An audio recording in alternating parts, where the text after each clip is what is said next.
Manipulation begins long before the first lie is spoken, long before the first doubt is planted, long before the first boundary is crossed. It begins in silence, in the subtle shifts in tone, in the slight pauses between words, in the careful way someone studies your reactions. It begins the moment someone realizes they can shape your behavior, your emotions, or your decisions, without ever asking you directly. Manipulators do not choose their tactics randomly. They observe. They probe, they test, they pay attention to the wounds you try to hide. They listen for the insecurities buried beneath your confidence. They feel for the cracks in your emotional armor, because manipulation is not about power, it is about access. Access to your mind, access to your emotions, access to the parts of you that feel unprotected. Most people assume manipulators look obvious, loud, arrogant, aggressive, but the truth is quieter, more intimate, more difficult to see. The most dangerous manipulators are not the ones who yell. They are the ones who whisper, the ones who smile gently while steering you away from yourself, the ones who use affection as a leash, validation as a lure, guilt as a chain,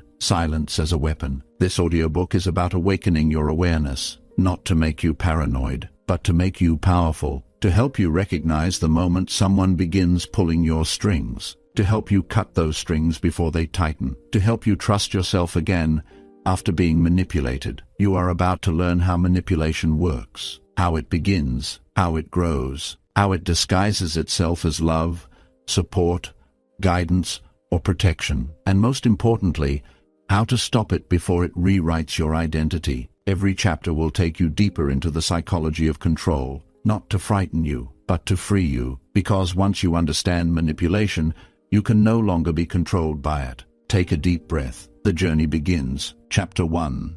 The birth of a manipulator. No one wakes up one day and decides to become a manipulator. Manipulation is learned. It is shaped in the early shadows of someone's life. It is crafted by experience, by pain, by fear, by environments where honesty was punished and deception was rewarded. Every manipulator has an origin story, a moment, a pattern, a childhood lesson that taught them one thing above all: getting what you need requires bending other people. Let me take you into a scene. A young child grows up in a home where emotions are unpredictable. One day affection is offered warmly. The next day it is withheld without reason. The child learns that direct requests lead to disappointment, so they adapt. They begin watching, studying, learning what makes people soften, learning what triggers approval, learning how to get what they need without being told no. This is the first seed of manipulation, not malice. Survival. Another child grows up in a home where expressing needs is punished, where vulnerability is mocked, where honesty leads to conflict. So they learn to hide, to control, to pull emotional strings instead of speaking openly. They learn that influence keeps them safe, that manipulation keeps them from feeling powerless. These early emotional lessons become the blueprint for adulthood. By the time they become adults, manipulators are not acting randomly. They are reenacting emotional strategies that once protected them. But now these strategies hurt others and maintain their own illusion of control. Some manipulators come from environments of scarcity, where love, attention, or stability felt limited. So they manipulate to ensure they never feel that scarcity again. To them, manipulation is not cruelty. It is emotional insurance. Others come from environments of dominance, where power was the only language spoken, where control was the currency of relationship. So they repeat what they learned, confusing dominance with connection. There are also manipulators who emerge from emotional neglect, people who manipulate not out of aggression but desperation. Desperation for validation, desperation for affection, desperation for closeness, even if that closeness must be stolen rather than earned. Manipulation is not one flavor, it is a spectrum, a vast landscape filled with different intentions, different wounds, different masks, but they all share one psychological truth. Manipulators believe people will not give freely, so they must take indirectly. They learned this belief young, they carried it into adulthood, and now it shapes every relationship they enter. Understanding the birth of a manipulator does not excuse their behavior, but it does reveal something important. Manipulation is not about you. It never was. It is about the pattern fear living inside the manipulator. A fear that whispers, control them, or you will lose them. Bend them, or they will abandon you. Shape them, or they will overpower you. When you understand where manipulation comes from, you stop taking the tactics personally. You stop questioning your worth. You stop blaming yourself. And you start seeing the manipulator clearly, not as a mystery, but as a predictable psychological pattern. This is where awareness begins. This is where your power returns. Chapter 2. The psychology behind control. Manipulation does not begin with action. It begins with understanding. Manipulators understand people in ways most people never notice. They study needs. They sense insecurities. They observe patterns. They watch how you react to praise, how you respond to disappointment, how you shrink under pressure, how you bloom under attention. Control is not random. It is calculated. It is crafted. It is designed to touch the exact emotional buttons that shape your behavior. To understand manipulation, you must understand the fundamental truth beneath it.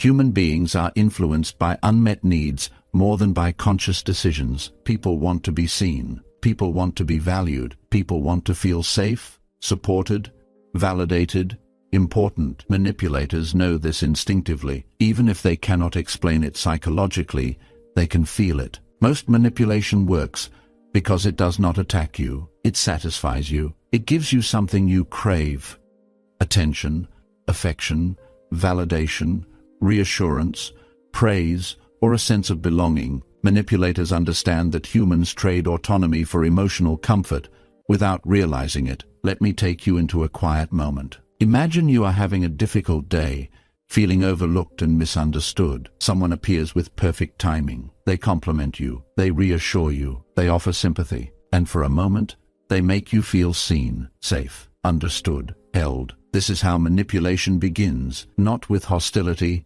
but with relief. Not with force, but with fulfillment. The manipulator learns exactly what emptiness you carry and fills it just enough to gain emotional access. They make themselves the solution to a problem you never knew you had. Manipulation relies on the psychology of dependency. If someone can make you depend on them emotionally, even slightly, they no longer have to push you. You move on your own, toward them, toward their approval, toward their validation. Another psychological principle manipulators use is ego preservation. Human beings hate being wrong, hate feeling foolish, hate realizing they misjudged someone. So when manipulators create confusion, people cling harder because admitting the truth hurts more than continuing the illusion. Control often grows in the soil of subtle guilt. A manipulator learns how to make you feel responsible for their emotions. Their sadness becomes your failure. Their anger becomes your fault. Their silence becomes your anxiety. Their approval becomes your reward. When someone ties your worth to their emotional state,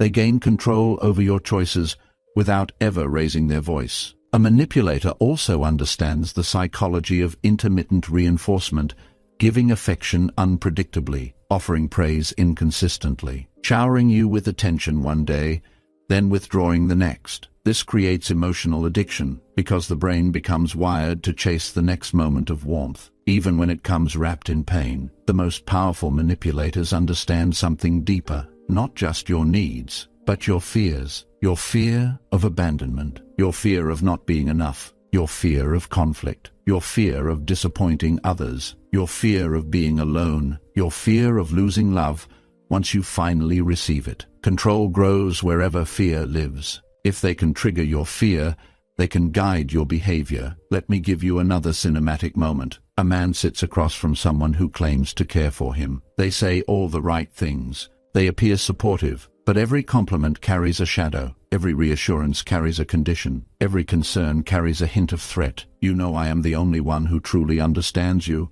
If you listen to me, your life would be easier. Without me, people would take advantage of you. These are not statements. They are psychological traps. They isolate you without isolating you. They shape your beliefs without forcing them. They lean you gently into a world where the manipulator becomes your only source of truth. Manipulators are not always malicious. Some believe they are helping. Some believe they are protecting you. Some believe their guidance is wisdom, not control. But intent does not erase impact. If someone repeatedly bends your reality, your choices, your emotions, your sense of self.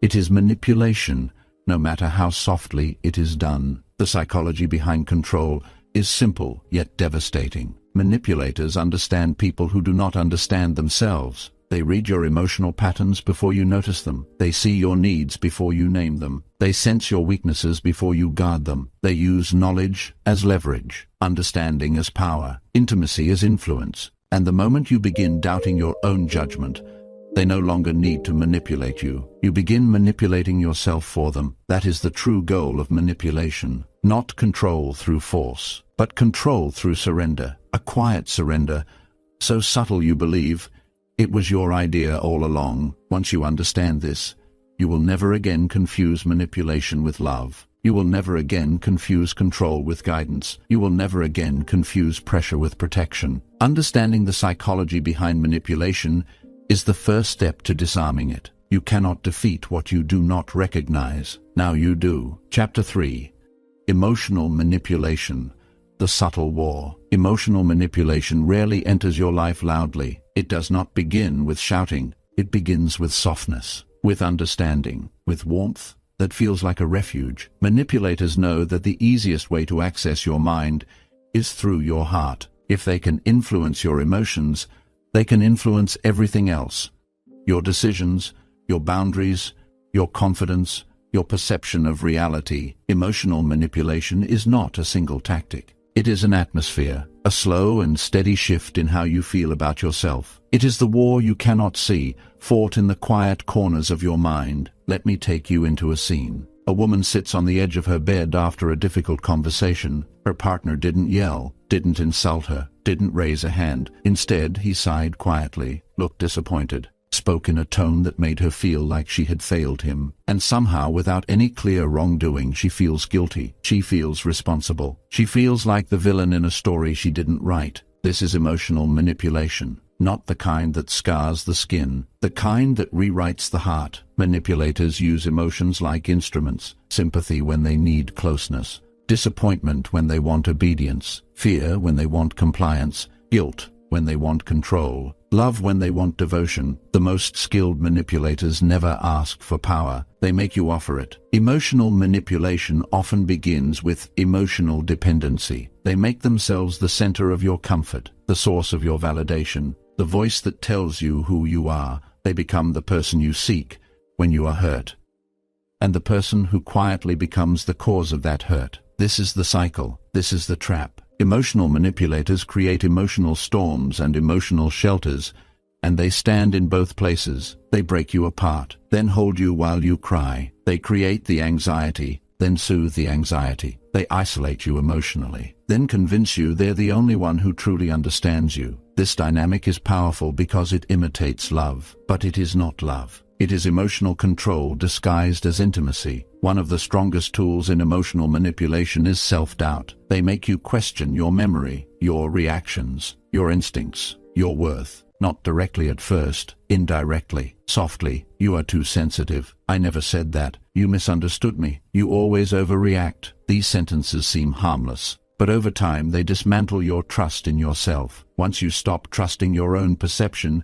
you start trusting theirs. This is the moment they gain full emotional access. Let me give you another cinematic moment. A young man shares an exciting achievement with someone he cares about. Instead of celebrating him, they sigh. They say, "That's good, I guess." But others are doing more. They downplay his success. They dim his joy, and he feels smaller without understanding why. This is emotional manipulation. A soft cutting of the wings, a quiet shrinking of someone's spirit. Manipulators are experts at emotional imbalance. They never let you feel entirely safe. They never let you feel entirely at peace. They give just enough affection to keep you reaching, and just enough withholding to keep you unsure. This push and pull dynamic is not accidental. It is psychological conditioning. It trains your mind to associate uncertainty with affection. It turns emotional tension into emotional addiction. You find yourself wanting their approval more than their presence. You find yourself craving their praise while fearing their disapproval. You find yourself walking gently around their moods, trying not to trigger disappointment. You find yourself absorbing blame that does not belong to you. This is how emotional manipulation reshapes the soul. It doesn't break you, it bends you, quietly, slowly, until you forget who you were before someone else's emotions ruled your life. But here is the truth manipulators hope you never realize. Your emotions are not weapons. Your empathy is not a weakness. Your sensitivity is not a flaw. They targeted these qualities because they are powerful. Manipulators seek emotionally intelligent people because emotionally intelligent people love deeply, care deeply, trust deeply, commit deeply. That depth is strength, but manipulators twist it into vulnerability. The moment you reclaim your emotional autonomy is the moment manipulation fails. When you recognize guilt as a tactic, not a truth. When you see disappointment as control, not reflection. When you feel the shift from support to coercion. When you stop believing that love requires losing yourself. Emotional manipulation ends the moment you name it, because once you name it, it can no longer hide in the dark. It loses its power. It loses its grip. It loses access to your heart, and you begin returning to yourself. Chapter 4. Gaslighting. Destroying your reality. Gaslighting is one of the most dangerous forms of manipulation, not because it is loud, not because it is violent, but because it is quiet enough to make you doubt your own truth. Gaslighting does not break your heart. It breaks your sense of reality, and once someone controls your reality, they control everything else. Gaslighting begins with small cracks, a misplaced memory, a confused reaction, a moment where you think, maybe I misunderstood. Maybe I am overthinking. Maybe I am the problem. These are the seeds. The manipulator waters them gently, patiently, deliberately, until the day you no longer trust your mind, and they become the narrator of your life. Let me take you into a scene. A woman confronts her partner about something he said just yesterday. She remembers it clearly, the tone, the moment, the sting of his words. But when she brings it up, he frowns, tilts his head slightly, raises an eyebrow, and says with calm confidence,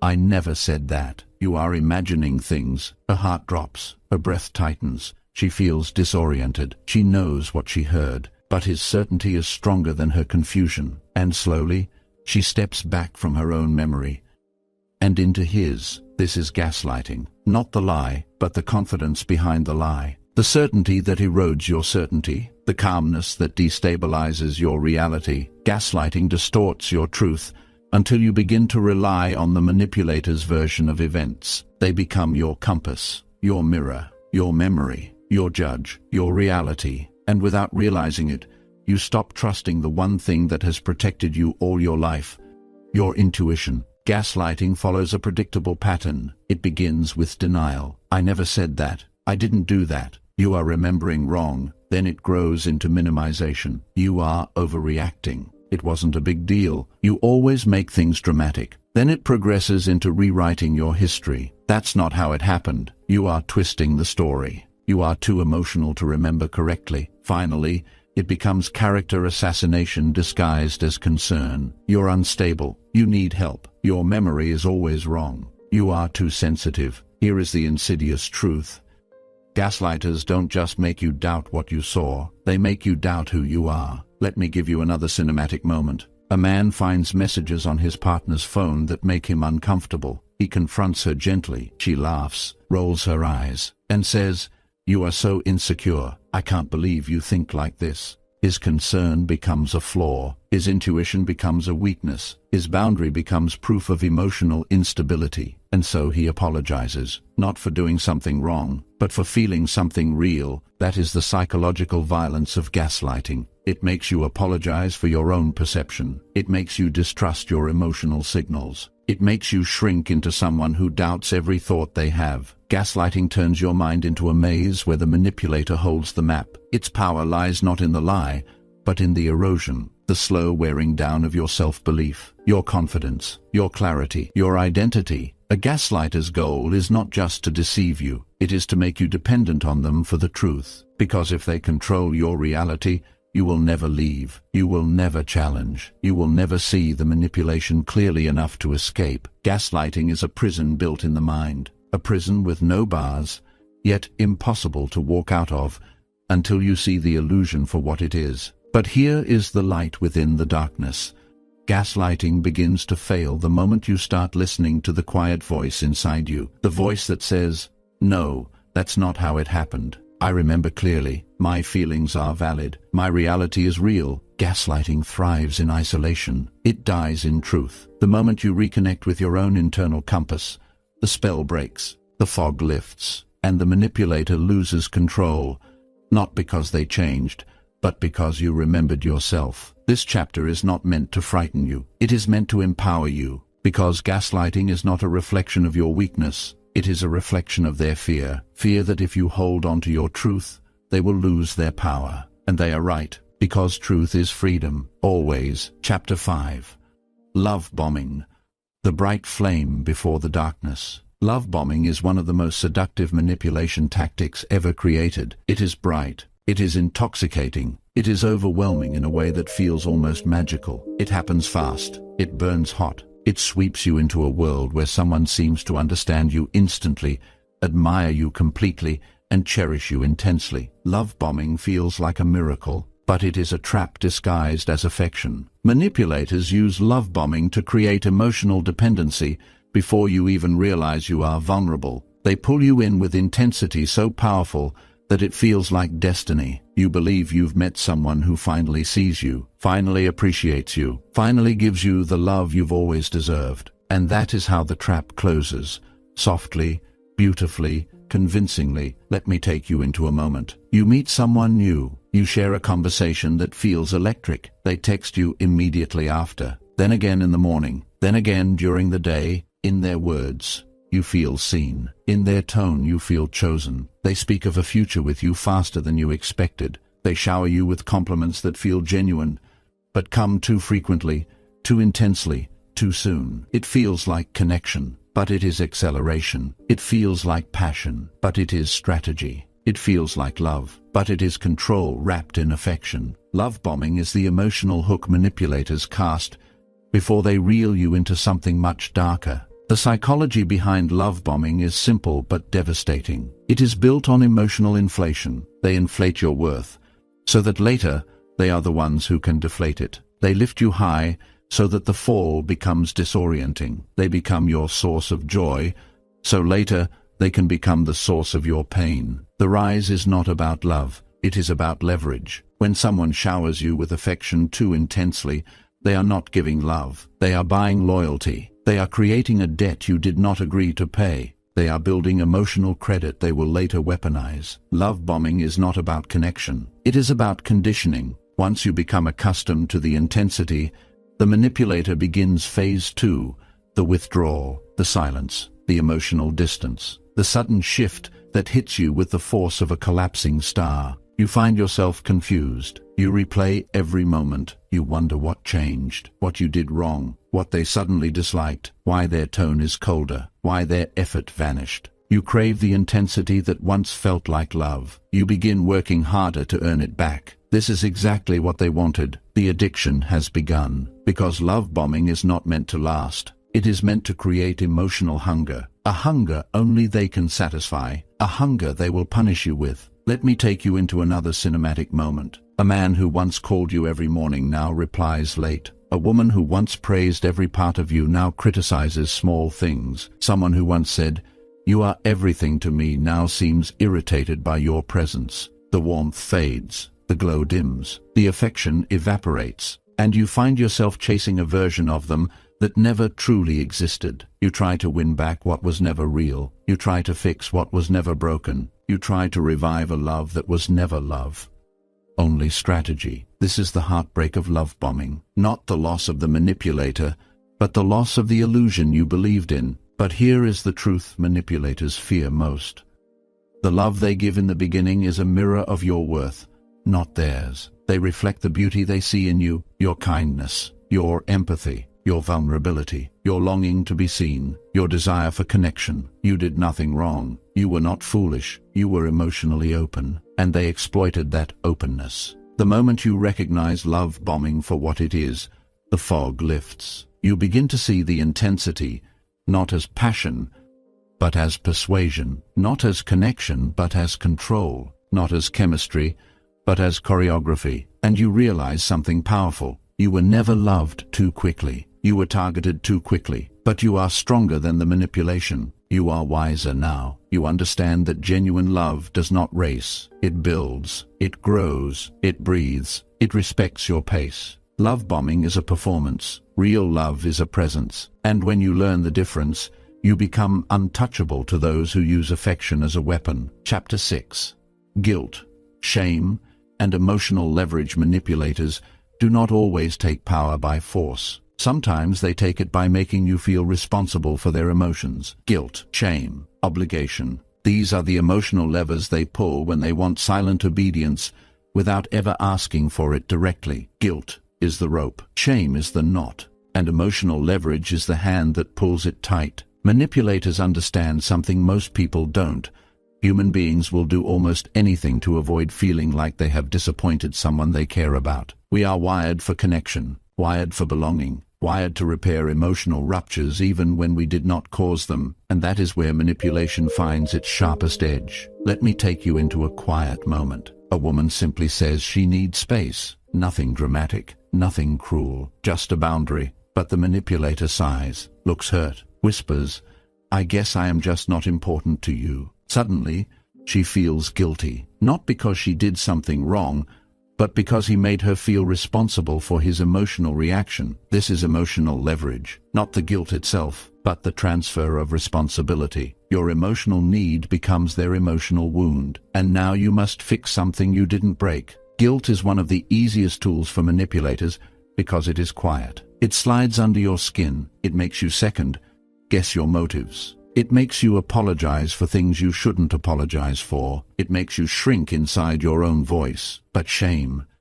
is deeper. Shame attacks your identity, not your actions. Guilt says, you did something wrong. Shame says, you are something wrong. When a manipulator wants long-term control, they use shame. They don't just question your decisions. They question your character. You are so selfish. You never think of anyone but yourself. You always mess things up. No one else would tolerate you the way I do. These statements are not arguments. They are psychological branding. They imprint insecurity directly onto your self-image. And once shame takes root, the manipulator no longer has to work hard. You begin policing yourself. You begin bending before they even push. You begin shrinking before they even criticize. Shame rewrites your emotional script. Let me give you another cinematic moment. A young man tells his partner he cannot meet tonight because he has a family obligation. She grows cold, quiet, withdrawn. "I see how it is," she says. "You never prioritize me.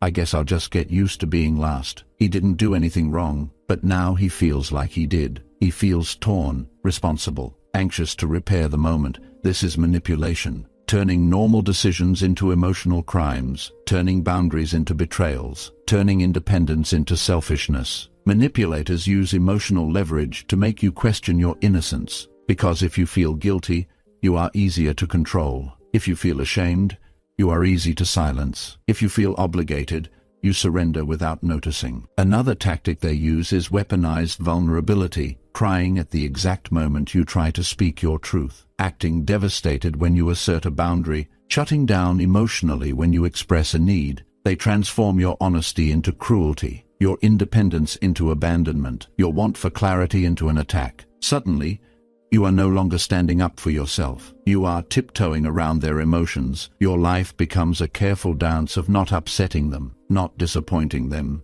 not triggering their silence, their sadness, their anger, or their pity. This is emotional imprisonment, not through aggression, but through guilt. But here is the truth manipulators hope you never realize.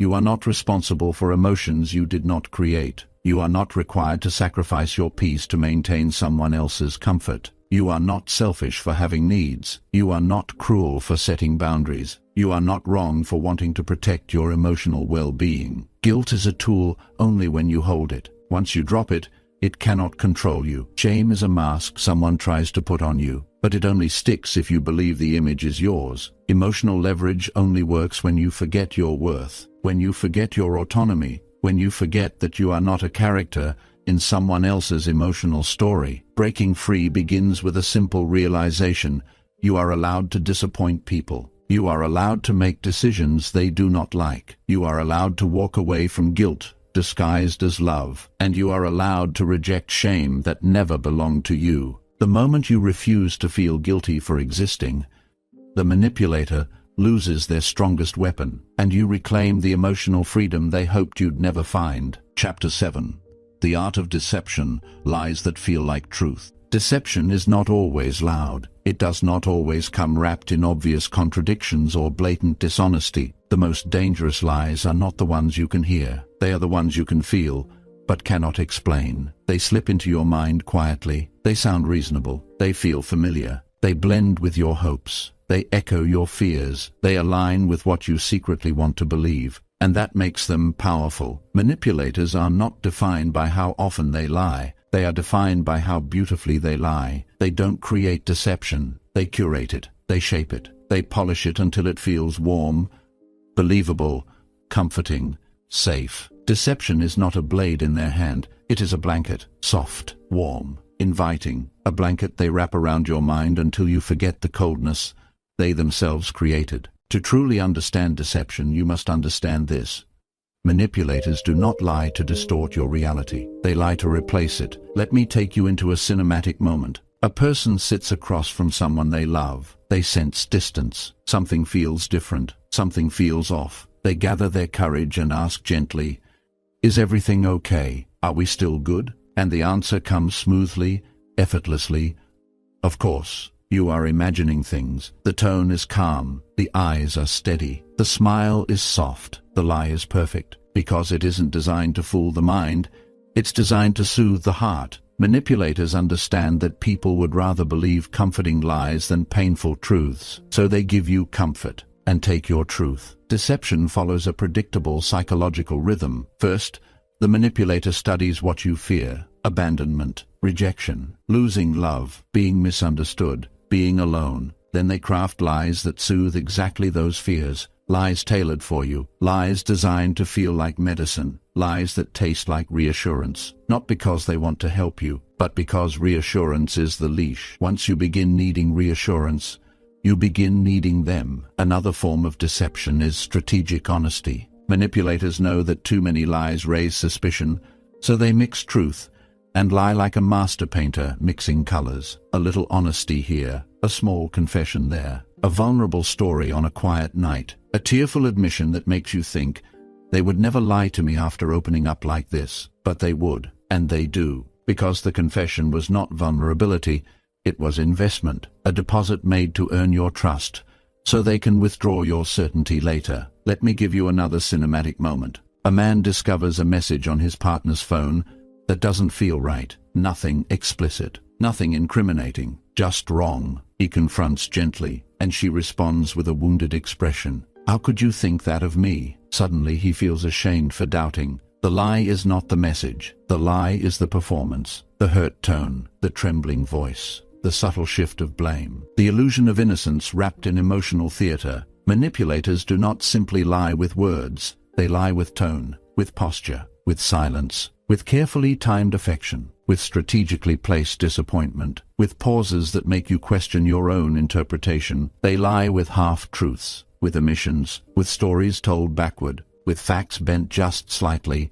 just enough to distort your memory, just enough to repaint your intuition, just enough to make you doubt the alarm bells ringing inside your chest. The greatest trick of deception is not convincing you of something false. It is convincing you to abandon something true: your instincts, your perception, your boundaries, your emotional signals, your voice. Let me take you into another emotional scene. A woman tells a manipulator she felt hurt by something he did. He responds gently, "You are reading too much into it. You always do that. You are too emotional." She begins to question herself. Maybe she is emotional. Maybe she did misunderstand. Maybe she should stay quiet next time. The deception is not in the denial. The deception is in the soft attack against her intuition. An attack wrapped in concern. An attack disguised as logic. This is how manipulators silence your truth, not by arguing against it, by planting seeds of doubt in the soil of your mind. Doubt grows faster than any lie. It spreads. It wraps around your judgment.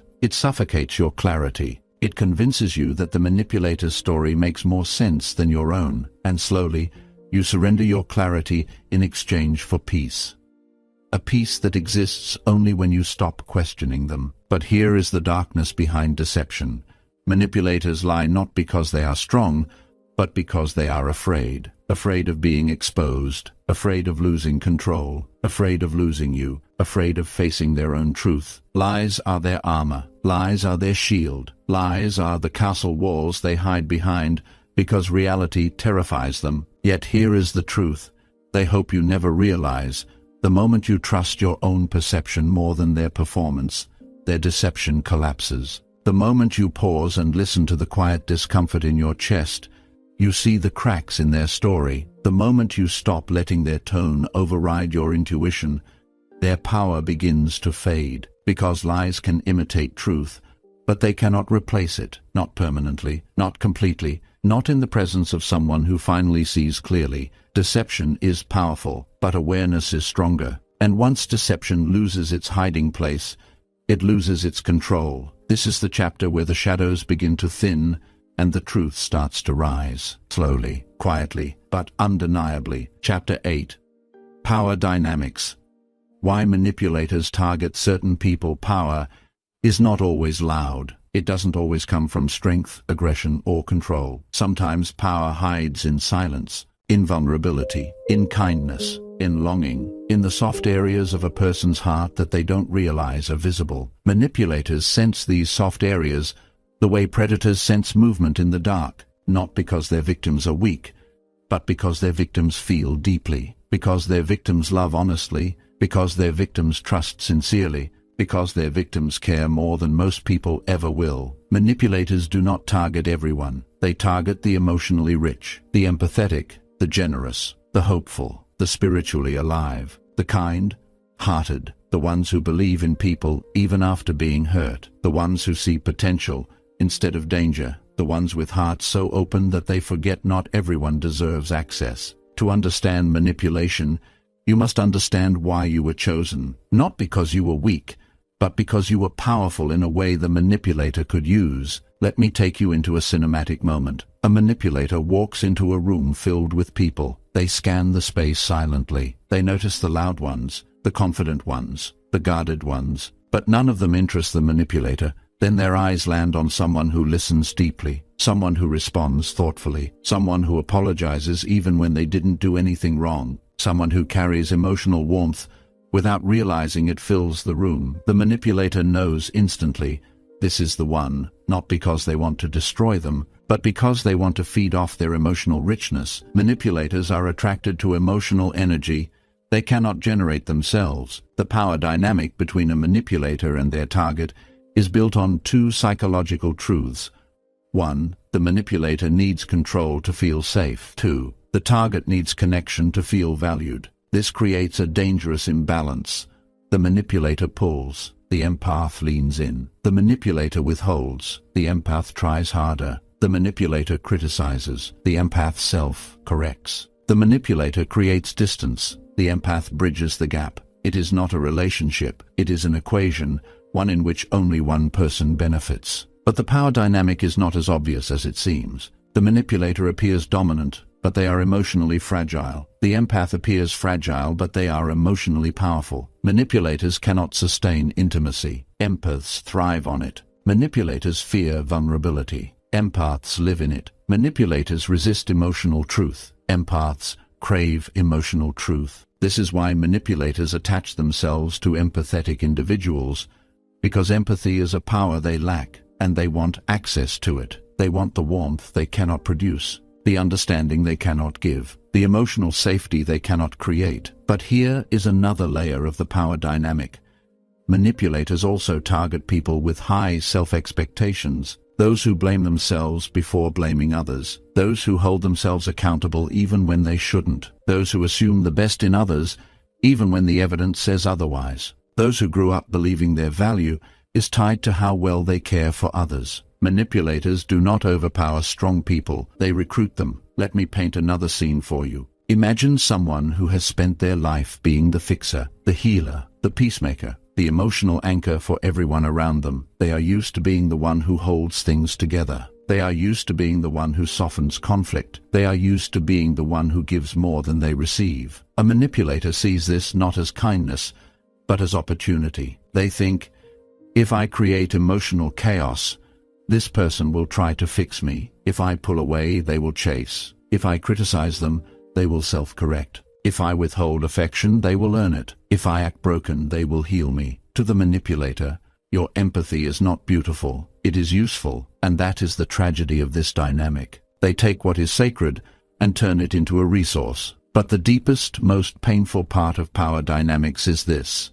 Manipulators do not target people who are easy to control. They target people who are worth controlling, people who bring emotional abundance, not scarcity, people who make relationships meaningful, people whose presence feels like warmth in winter, people whose hearts illuminate spaces without trying, people like you. This is the truth manipulators hope you never understand. Because the moment you realize the power within you, the moment you see the strength behind your empathy, the moment you recognize your emotional intelligence as a gift rather than a vulnerability, you become untouchable to them. You stop being available for manipulation. You stop feeling guilty for setting boundaries. You stop apologizing for your needs. You stop shrinking to keep the peace. You stop nourishing people who only know how to consume. You stop believing that your softness is a flaw. Your softness is not a flaw. It is a force that manipulators recognize quickly and fear deeply. Because once the empath realizes their own power,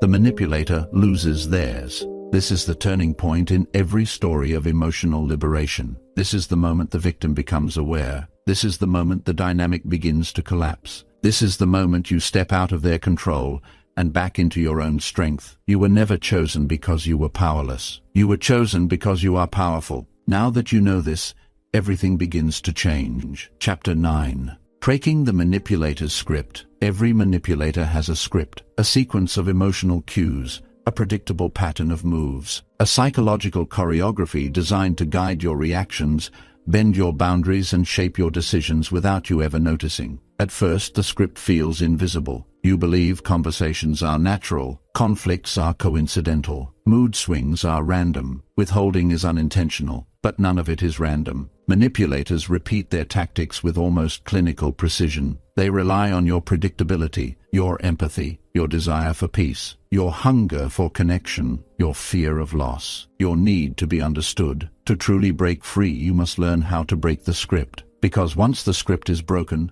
the manipulator loses control. And when they lose control, they reveal who they really are. Let me take you into a cinematic scene. You sit across from someone who has used manipulation to steer your emotions for months or years. You know the look in their eyes when they want something. You know the shift in their voice when they're disappointed. You know the silence they use as punishment. You know the warmth they use as currency. You know the subtle tone they adopt right before twisting the situation in their favor. But something is different this time. You are not reacting the way they expect. You are not shrinking. You are not apologizing. You are not explaining yourself to earn approval. You are not taking responsibility for their emotions. You are simply observing, calm, still, detached, grounded in your own truth. This is the first step in breaking the script, neutrality. Manipulators cannot function in neutrality. They require emotional reaction, fear, guilt, sadness, confusion, longing. Reaction is the oxygen of manipulation. Without it,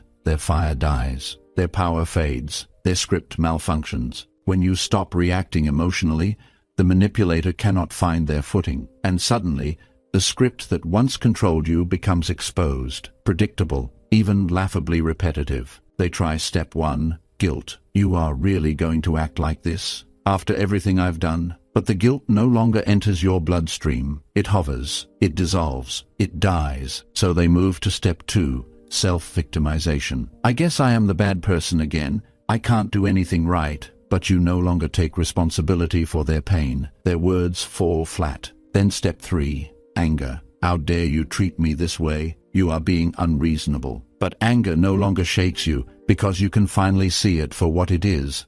A performance, a bluff, a last attempt to regain control. And then comes the final step. The step manipulators use when nothing else works. The step they fear the most. The step that exposes their entire emotional architecture. Panic. Not loud panic, quiet panic. A tremor beneath the voice. A sudden softness that feels manufactured. A desperate shift in tone as they try to reel you back into the script. A fragile smile that doesn't touch their eyes. A cracking illusion. because for the first time they realize something terrifying.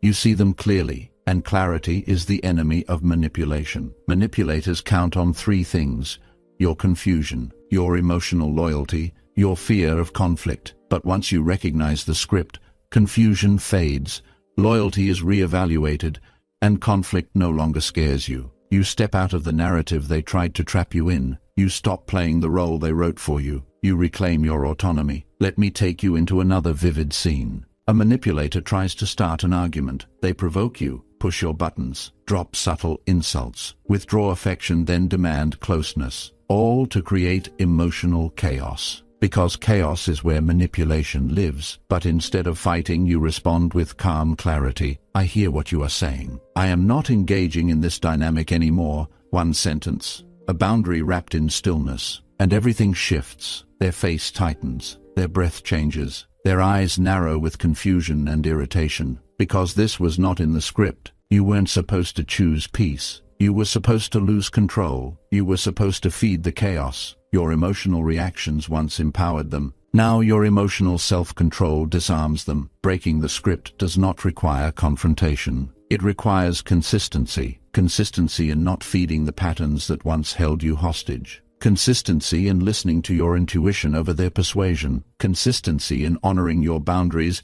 even when they try to guilt you out of them. Consistency in refusing to play emotional chess with someone who always changes the rules. The manipulator becomes powerless, not when you fight back, but when you stop fighting at all, when you disengage from the emotional battlefield, when you walk out of the psychological maze, when you stop explaining yourself to someone committed to misunderstanding you. This is freedom, not loud, not dramatic, but quiet, steady, unshakable. And suddenly, the manipulator must face something they have spent their entire life running from.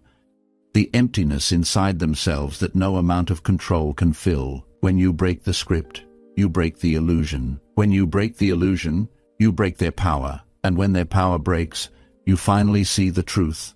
They never controlled you. They controlled your reactions. Now that you control your reactions, you control everything. Chapter 10. Building Psychological Armor.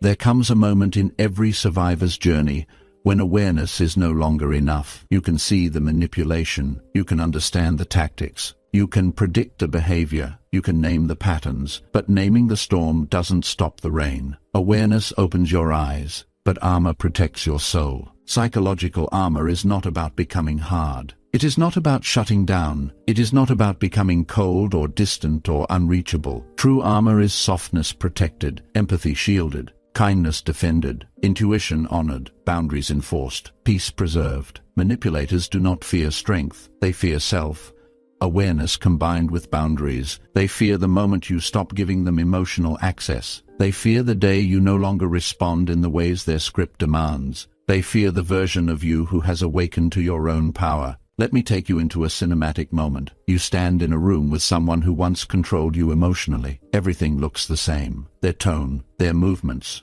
their familiar attempts to shift the energy, but something is different. Not in them, in you. You are grounded, still, clear. Your inner world no longer shakes at their voice. Your chest no longer tightens when they sigh. Your heart no longer surrenders when they withdraw affection. Your mind no longer spirals when they challenge your reality. This is psychological armor, a quiet strength, an invisible shield, a calmness they cannot break. Psychological armor begins with detachment, not emotional coldness, emotional clarity. The ability to observe someone's behavior without absorbing it, without making it your fault, without turning it into a wound. Detachment is not withdrawal. It is awareness without entanglement. It is seeing manipulation without stepping into the trap. When you detach, you can finally see their anger is about their insecurity. Their coldness is about their fear. Their criticism is about their self-hatred. Their chaos is about their lack of control. Their manipulation is about their emptiness. None of it is about you. The second layer of psychological armor is boundaries. Boundaries are not walls. Walls keep everyone out. Boundaries keep you in. They protect your peace. They guard your emotional landscape.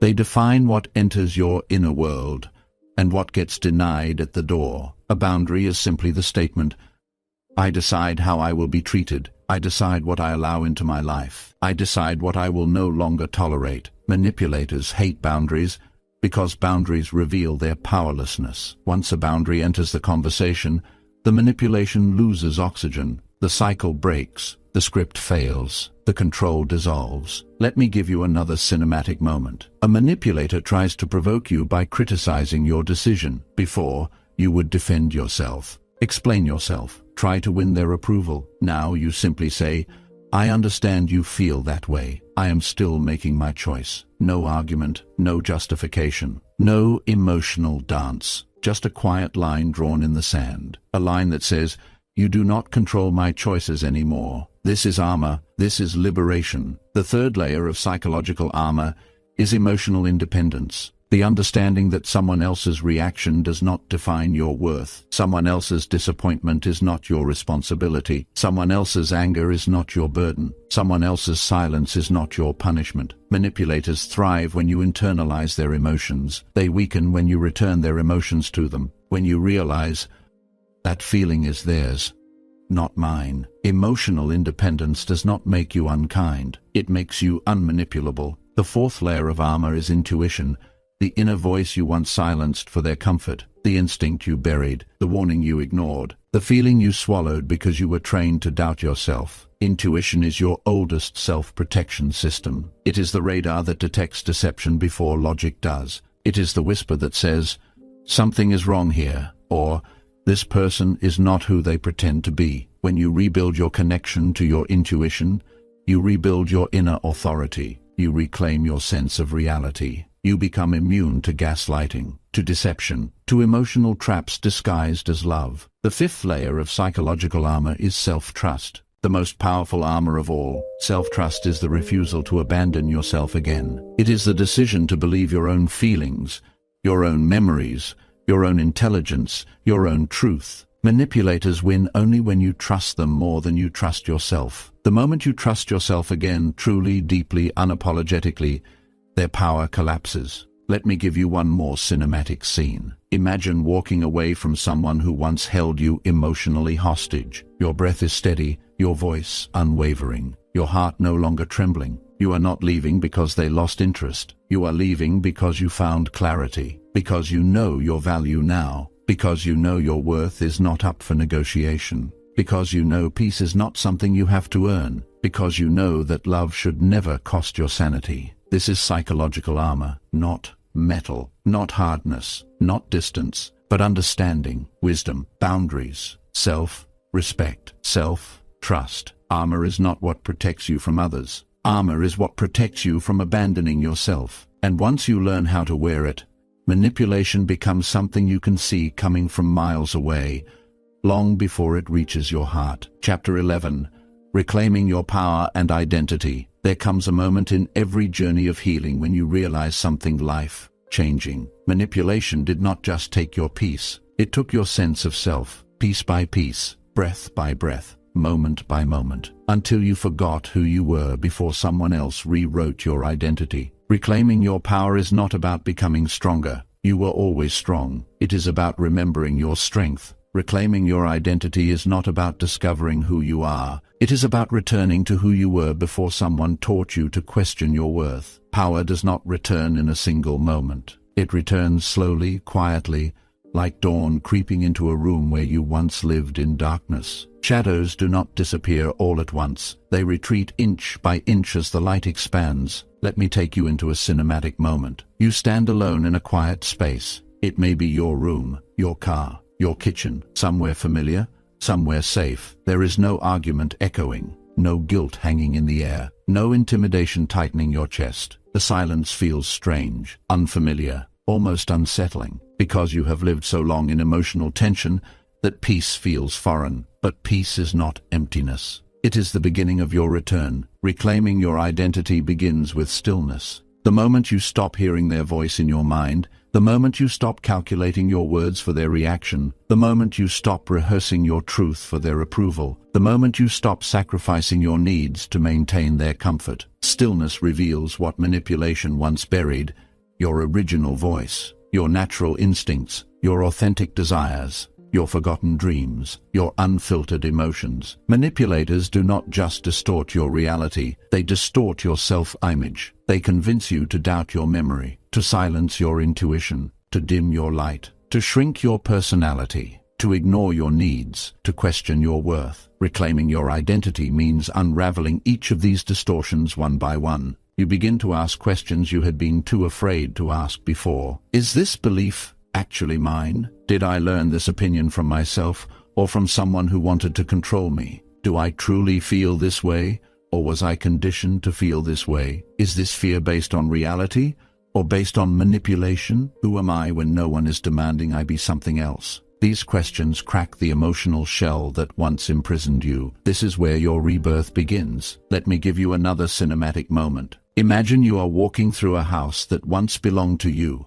A house filled with furniture someone else rearranged. Your favorite chair moved out of place. Your books shoved into the corner. Your art replaced with their decorations. Everything familiar transformed into something foreign. Reclaiming your identity is like walking through that house, piece by piece, moving your belongings back to where they belong, reclaiming the space, restoring the original design, finding yourself in each corner again. That house is your soul, your identity, your emotional landscape. Manipulation rearranged it without permission. Now you are taking it back. Reclaiming your power also requires something deeper, forgiveness. But not the kind you think, not forgiveness for them, forgiveness for yourself, for not seeing the signs sooner, for staying longer than you should have, for giving more than they deserved, for losing yourself in the process, for abandoning your own needs while trying to save someone who never intended to save you. Self-forgiveness is not weakness. It is liberation. It is the moment the chains fall.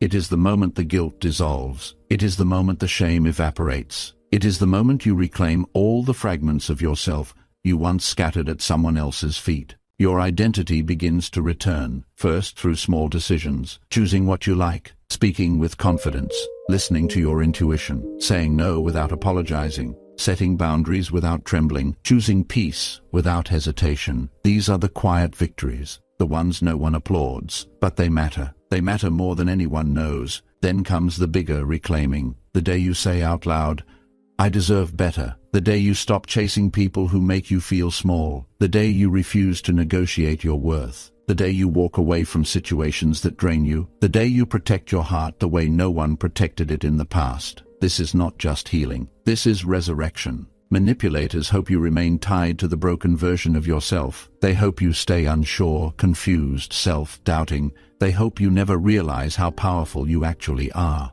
Because a person who knows their worth is impossible to control, and a person who knows who they are is impossible to break. Reclaiming your identity is the final transformation. It is the moment you stop surviving and start living. It is the moment you stop shrinking and start expanding. It is the moment you stop being who they wanted and start being who you were born to be. And here is the truth they could never take from you. Your identity was never destroyed, only buried, under fear, under guilt, under manipulation, under someone else's version of you. But now you are unburying it, piece by piece, breath by breath, moment by moment. You are returning to yourself. You are reclaiming your voice. You are rebuilding your boundaries. You are restoring your heart. You are remembering your worth. This is power, not dominance, not force, not control, but sovereignty. Your life belongs to you again, and no manipulator can ever take that away. Chapter 12. Recognizing healthy versus toxic influence. Not all influence is manipulation. Not all guidance is control. Not all criticism is an attack. Not all emotional intensity is danger. Life becomes clearer when you learn to distinguish between the people who shape you with love and the people who shape you with fear. Healing is not just about walking away from the toxic. It is also about learning to walk toward the healthy, toward the people who expand you, not shrink you, toward the relationships that nourish, not drain, toward the voices that guide, not dominate, toward the individuals who lift you, not break you. Recognizing healthy influence is the final lesson in dismantling manipulation, because once you know what real love and real respect look like, you will never fall for the artificial version again. Let me take you into a cinematic moment. You are sitting in a cafe. Sunlight warms the table. Steam rises gently from your cup. Across from you sits someone who cares for you, truly, genuinely. You tell them something vulnerable, a fear, a mistake, a moment you are not proud of. They don't sigh. They don't roll their eyes. They don't twist your words. They don't weaponize your admission. They don't punish you with silence. They simply listen, fully, patiently, with the kind of presence that makes you feel safe. This is healthy influence. Its foundation is not power. It is connection. Healthy influence encourages you to think, not obey, to grow, not shrink, to express, not suppress, to evolve, not conform. It inspires you to be more yourself, not less. Toxic influence, on the other hand, begins with pressure, subtle at first, then louder, then heavier. You feel yourself bending, shrinking, exhausting yourself to keep the peace, losing pieces of your identity to maintain the connection. Manipulation demands. Healthy influence invites. Let me paint another scene. Imagine sharing your dreams with someone manipulative. They smile, but their eyes are empty. They say, "Are you sure you can do that?" Their tone is dipped in doubt, their words wrapped in subtle discouragement. Nothing direct, just enough to make you question yourself. Now imagine sharing the same dream with someone healthy. Their eyes spark, their voice warms, their presence expands. They ask questions that help you grow, not questions meant to intimidate you. They don't project their fears onto your future. They don't clip your wings. They encourage your flight. This is the difference. Manipulators respond to your dreams with fear. Fear of losing control, fear of your independence, fear of your growth. Healthy people respond to your dreams with hope. Hope for your joy, hope for your success, hope for your expansion. Another difference between the toxic and the healthy lies in boundaries. Manipulative people see your boundaries as obstacles, barriers, insults, personal attacks. Boundaries frustrate them because boundaries limit their access to your emotional world. Healthy people see boundaries as clarity, as communication, as self-respect. They don't push against your limits. They work within them. They respect them because they respect you. Healthy influence supports your sense of self. Toxic influence erodes it. Healthy influence anchors you. Toxic influence unravels you. Healthy influence feels warm, open, expansive. Toxic influence feels cold, tight, constricting. Healthy influence nourishes your nervous system. Toxic influence overwhelms it. Healthy influence is felt in your body before your mind. You breathe easier, stand taller, feel lighter. Toxic influence is also felt in your body before your mind. Your chest tightens, your stomach drops, your breath shortens. You feel small. Another cinematic moment. You are speaking to someone, and you feel completely at ease. Your thoughts flow. Your emotions feel welcome. Your mistakes feel forgivable. Your needs feel reasonable. You feel like yourself. This is healthy. Now imagine speaking to someone else. Your words shrink. Your emotions retreat. Your thoughts filter themselves. You brace for judgment. You anticipate conflict. You feel like a smaller version of yourself. This is toxic. Healthy people do not ask you to trade your authenticity for acceptance. Manipulators require it. Healthy people do not punish your independence. Manipulators fear it. Healthy people do not need to dim your light to feel safe. Manipulators must dim your light to feel powerful. Healthy influence allows you to grow into your full identity. Toxic influence shapes you into a version that benefits someone else. The ultimate sign of healthy influence is simple. You become more yourself. The ultimate sign of manipulation is equally simple. You become less yourself. Healing from manipulation is not just about seeing red flags. It is about recognizing green ones. It is about learning to trust the peace you once found suspicious. It is about letting healthy people into your life without waiting for the mask to fall. It is about realizing that safety is not a fantasy. It is a feeling you are deeply deserving of. This chapter marks the final return to clarity. The world looks different now, not because people have changed, but because you can see clearly. You can sense energy shifts. You can read intentions. You can protect your peace. You can recognize manipulation from the first whisper. And you can walk boldly toward relationships that honor your worth. Healthy influence expands you. Toxic influence consumes you. And now, you will never confuse the two again. Stepping into your strength, there comes a moment, after all the darkness has been examined, after all the patterns have been named, after all the wounds have been acknowledged, when the journey shifts, the story changes tone. The shadows begin to recede, not because the world has become safer, but because you have become stronger. Manipulation loses its power the moment you awaken to yourself. The moment you decide that your peace is not negotiable. The moment you refuse to abandon your truth for someone else's comfort. The moment you understand that your intuition is not an inconvenience, it is your compass. This entire audiobook has been about illumination, not fear, not bitterness, not building walls around your heart, but learning how to protect your heart without closing it, learning how to remain kind without becoming vulnerable to exploitation, learning how to love deeply without losing yourself in the process. Because the world does not need you harder, it needs you wiser. You do not need to change who you are to avoid manipulation. You need to return to who you are, the version of yourself that existed before someone taught you to doubt your perception, before someone convinced you that your needs were too much,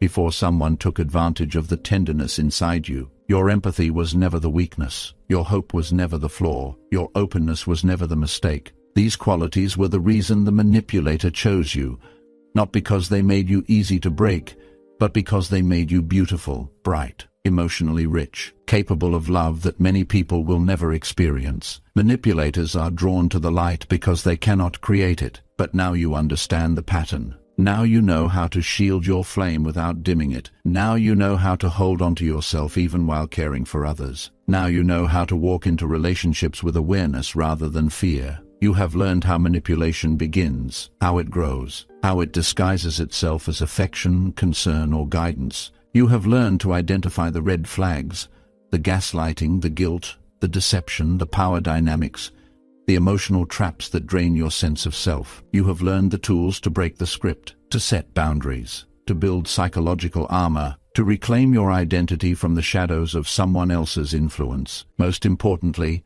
you have learned to trust yourself again, your perception, your intuition, your inner voice, the one you silenced for too long, the one that whispered warnings even when your heart wanted to believe the best in someone, the one that has always protected you. You are not the same person you were when this audiobook began. You are more aware, more grounded, more powerful, more in tune with the truth of who you are. And here is the final truth you must carry forward. Your power does not come from resisting manipulation. Your power comes from knowing that nothing and no one can rewrite your identity without your permission. Not anymore. You walk differently now. You see differently. You choose differently. You trust differently. You love differently. Not with fear, but with wisdom. This is not the end of your story. It is the beginning of the chapter where you take your life back, where you step into relationships as a whole person, where you stop settling for half love, where you stop accepting emotional crumbs, where you stop bending yourself into versions that please others but break you. You were born with intuition, with emotional intelligence, with depth, with heart, with a light inside you that manipulation could dim but never extinguish. Now that you know how to protect that light, you become something rare, something powerful, something unbreakable. You become a person who can love deeply without losing yourself, a person who can give freely without being consumed, a person who can see clearly without becoming cynical, a person who can walk away without feeling guilty, a person who can recognize manipulation before it reaches your heart. You become someone who is no longer afraid of the darkness because you have learned how to carry your own light, and that light cannot be taken from you again, not now, not ever. If you find this audiobook helpful, don't forget to subscribe, like, and share with others who may need it.